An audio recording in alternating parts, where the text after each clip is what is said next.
Comment est-ce que quelqu'un peut garder sa dignité quand il doit attendre à chaque fois la période des élections pour avoir un peu d'huile, un peu de riz pour manger?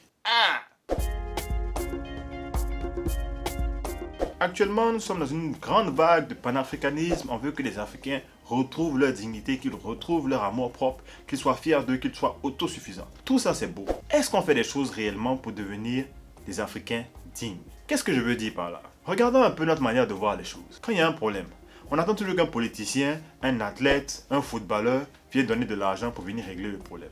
Que ce soit quelqu'un qui est malade, ou bien un même de nos artistes, ou bien un de nos comédiens qui est malade, on attend que le gouvernement ou bien quelqu'un vienne leur donner de l'argent. On lance des SOS sur les réseaux sociaux, des photos des gens malades, couchés sur leur lit d'hôpital, ils n'ont pas l'argent, on n'a qu'à les aider, ils ont besoin d'aide, il faut les sauver de la mort. Si c'est pas ça, c'est des gens à qui on va remettre des sacs d'huile, ils vont remercier le gouvernement, le président, le ministre pour les dons, mais ça fait pitié. Est-ce que si ces gens avaient réellement le choix? Vous pensez vraiment qu'ils allaient s'exposer comme ça? Mais on est devenu tellement habitué à ça en Afrique que ça ne choque plus personne. C'est-à-dire que toutes ces choses-là sont interconnectés. Le fait qu'on soit dans le sous-développement, notre mentalité, et c'est comme un cercle vicieux. On n'a rien, on demande, on quémande, on est toujours là en position de mendiant. À un moment, il faut se dire, bon, il faut que je m'assure d'avoir le minimum dont j'ai besoin pour être en bonne santé, pour bien manger, pour bien vivre, pour m'éduquer, pour être en sécurité. Les décisions que nous prenons, ce sont ces mêmes décisions-là qui nous laissent dans ce genre de situation. Au lieu de tout le temps venir donner des millions aux gens pour les sortir de telle ou telle situation, quand ces gens-là ne sont pas dans cette situation-là, prenons l'initiative d'aller construire des écoles. Prenons l'initiative de créer des programmes de formation gratuits. Prenons l'initiative d'aider des enfants dans des activités extrascolaires. Si le gouvernement veut vraiment aider les Ivoiriens, on peut vous donner beaucoup d'idées, mais on a l'impression que quand on parle sur les réseaux sociaux ou bien sur d'autres plateformes, vous n'écoutez pas. Vous dites que vous êtes à notre écoute, mais ça fait longtemps qu'on est là, rien n'a changé. On a besoin de changement. On n'a pas besoin d'être dans des positions de mendiants tout le temps. On ne veut plus de ça. Aidez-nous à avoir les moyens de se développer. Je vais prendre mon exemple. Je suis un entrepreneur.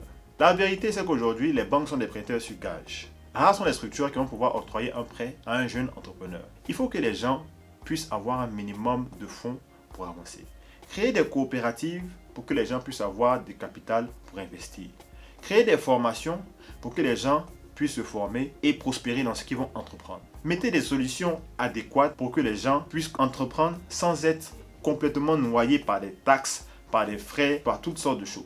Il faut promouvoir le développement individuel. On a l'impression aujourd'hui que certains dirigeants veulent que la population soit dans la pauvreté pour pouvoir mieux les dominer, pour pouvoir mieux les manipuler. C'est l'impression qu'on a. Si ce n'est pas le cas, prouvez-nous qu'on a tort. Parce que les gens sont fatigués. Et cette même mentalité que nos dirigeants ont, certains de nos devanciers ont la même mentalité. Tu ne peux pas prospérer et toujours exploiter les gens et venir leur tendre la main juste quand ils ont besoin d'aide qui sont complètement au fond du trou. Ce n'est pas comme ça. Chaque personne doit évoluer, avancer avec la personne avec qui elle travaille pour pouvoir un jour lui-même devenir un dirigeant, un entrepreneur, un patron et créer d'autres personnes comme lui.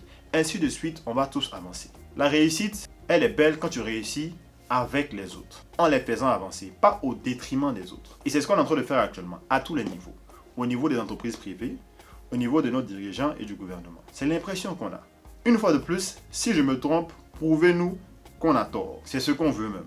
Il faut qu'on arrive à avoir les moyens de notre politique. Il faut qu'on puisse se faire respecter. Le respect, ça ne se demande pas. Ça se mérite et ça s'obtient par tous les moyens. Prenons les choses en main, soyons responsables. Nous sommes la clé du changement. Jusqu'à la prochaine fois. Que Dieu vous garde et vous bénisse.